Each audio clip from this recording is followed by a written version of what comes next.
Selamat mendengarkan novel Dewa Perang Kunlun Nathan Clark. Bab 1955. Bukan panah yang ditembakkan tapi uang. Nathan Clark selalu waspada terhadap serangan dari satu orang yang bersembunyi. Dia adalah pendekar panah kegelapan dari laboratorium para dewa. Raja yang mampu menembus segalanya dengan satu anak panah. Tidak ada objek di dunia ini yang tidak dapat dia tembus dengan panahnya. Bahkan material setingkat pesawat antariksa tidak bisa menahan panahnya. Laboratorium para dewa telah melakukan banyak eksperimen untuk hal ini. Material ini digali dari suku primitif di benua barat oleh laboratorium para dewa. Kekuatannya tak terbatas seperti mesin. Kecepatan anak panahnya seperti kilat. Menembus kecepatan suara dengan mudah. Panahnya tidak pernah meleset. Lebih akurat daripada penembak jitu. Orang yang menjadi sasarannya tidak akan bisa melarikan diri. Bahkan untuk orang sekuat Nathan Clark. Setelah dikunci oleh anak panahnya, tidak ada cara untuk melarikan diri. Terlebih lagi, laboratorium para dewa telah mengubah dan memperkuat keterampilan keseluruhan pendekar panah kegelapan melalui perubahan genetik, serum super, dan teknologi modern. Misalnya, teknik bersembunyi terhebat, teknik pembunuhan dan sebagainya. Yang lebih menakutkan lagi adalah senjata dan perlengkapan pendekar panah kegelapan dibuat khusus oleh laboratorium para dewa. Bahan, fungsi, semuanya adalah yang terbaik. Terutama anak panahnya yang paling menakutkan. Anak panah khusus yang dibuat oleh laboratorium para dewa dengan biaya, tenaga, dan sumber daya material yang sangat besar. Tidak hanya terbuat dari bahan kelas atas, tetapi juga terbuat dari logam campuran yang paling keras, yang dapat menembus pesawat antariksa. Dan terdapat desain khusus di dalam panah. Mata anak panah kecil mengandung energi yang dipadatkan. Ketika panah menembus tubuh manusia, itu akan memiliki efek ganda pada tubuh manusia. Energi yang dipadatkan akan meledak dan menghancurkan segala sesuatu di dalam tubuh manusia. Ini adalah bagian paling menakutkan dari sebuah anak panah. Juga merupakan benda yang paling mahal. Busur dan anak panah pendekar panah kegelapan diciptakan dengan uang dalam jumlah besar. Satu anak panah mungkin berharga puluhan miliar. Setiap anak panah harus digunakan dengan bijak. Tidak hanya itu, pendekar panah kegelapan berasal dari suku primitif. Dia juga memiliki ilmu sihir khusus yang ditambahkan pada panah dan busurnya. Menjadikannya lebih akurat, lebih cepat, dan lebih kuat. Selain itu, mereka memperkuat tubuh pendekar panah kegelapan, sehingga kekuatan dan kepekaan panca indera meningkat pesat. Terutama kecepatannya yang telah mencapai 7 kali kecepatan suara. Panah dari pendekar panah kegelapan semuanya unggul dalam hal akurasi, daya tembus dan kekuatan. Dia adalah pilihan terbaik untuk menembak jarak jauh master papan atas. Awalnya, Richard tidak ingin membuka kartu ini sebelum saatnya.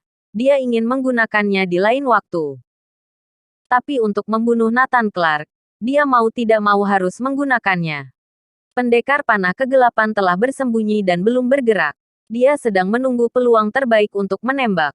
Baginya, waktu terbaik untuk bergerak bukanlah saat Nathan Clark dikepung oleh semua orang, menderita banyak luka, dan berada dalam kondisi paling berbahaya. Meskipun di permukaan Nathan Clark dalam keadaan genting yang datang silih berganti. Tapi pendekar panah kegelapan mengerti bahwa di saat-saat seperti ini Nathan Clark sangat siaga. Selalu waspada terhadapnya. Nathan Clark bahkan dengan sengaja menunjukkan kekurangannya. Dengan sengaja menunjukkan bahwa dia akan mati. Tujuannya adalah menarik dia untuk beraksi. Sebaliknya, bagi dia itu bukan waktu yang terbaik. Lalu kapan waktu yang tepat? Menurut pendekar panah kegelapan, momen terbaik adalah ketika Nathan Clark membunuh samurai hantu. Tidak peduli seberapa waspada Nathan Clark, dia akan lengah untuk sesaat. Lagi pula, ada rasa pencapaian saat membunuh samurai hantu, meski hanya sedikit. Tapi Nathan Clark pasti akan lengah. Bagi pembunuh papan atas, ilmu psikologi sangatlah penting. Jadi pada saat kritis, pendekar panah kegelapan bergerak. Dia menembakkan 5 panah berturut-turut. Bukan lagi anak panah yang ditembakkan, tapi seperti menghamburkan uang.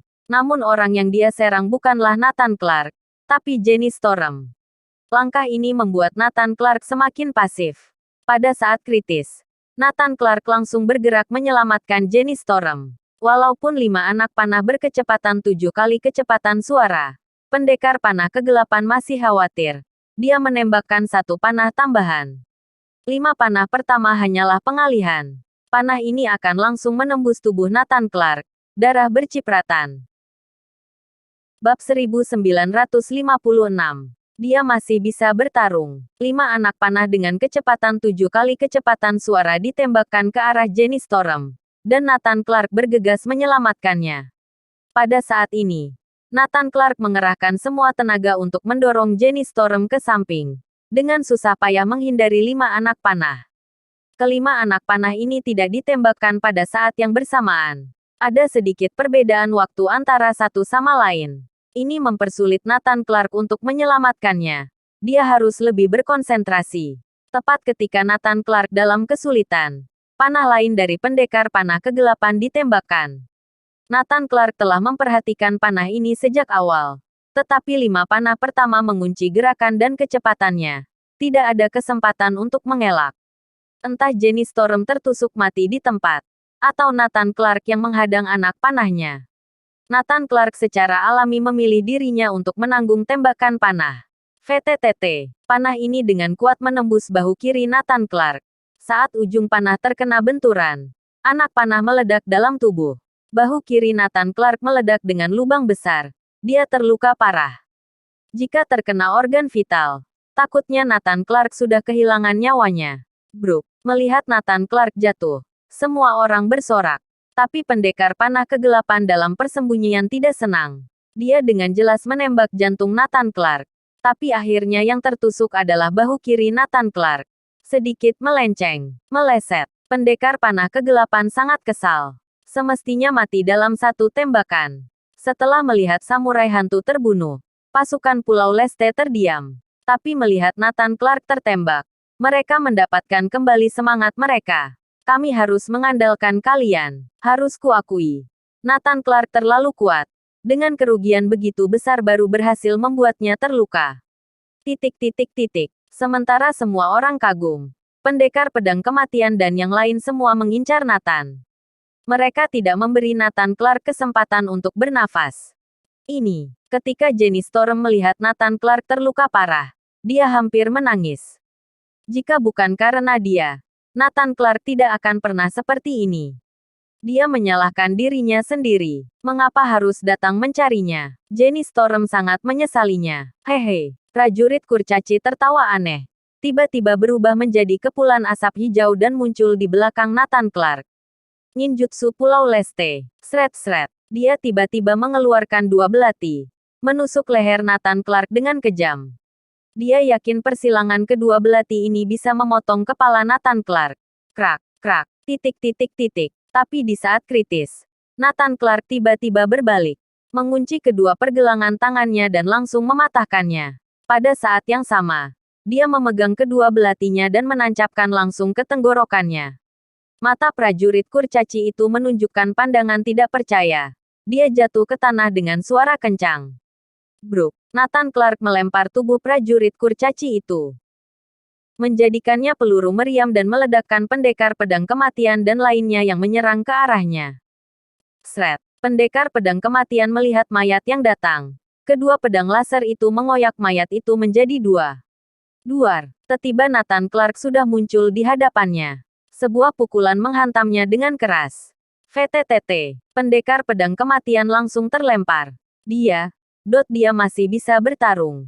Semua orang terkejut. Nathan Clark terluka parah. Dia masih bisa terus bertarung. Dia juga telah membunuh prajurit kurcaci dan melukai pendekar pedang kematian. Mereka tidak tahu bahwa Nathan Clark berjuang dengan satu nafas terakhir. Siu. Sebuah suara membelah udara terdengar. Pendekar panah kegelapan kembali memanah ke arah Jenny Storm. Nathan Clark dengan cepat berbalik dan muncul di depan Jenny Storm. Dia ingin menghadang panah itu kembali. Set. Panah ini sangat kuat sehingga merobek udara dan menembus batas kecepatan suara. Duar. Tangan kanan Nathan Clark ternyata menangkap anak panah ini. Sret. Panah ini sangat kuat hingga membuat Nathan Clark terdorong mundur. Kedua kakinya terseret hingga membentuk 2 jejak kaki yang dalam di tanah. Sret. Yang lebih menakutkan adalah efek kekuatan panah ini membuat tangan Nathan Clark koyak dan lengannya pun berdarah. Bersambung.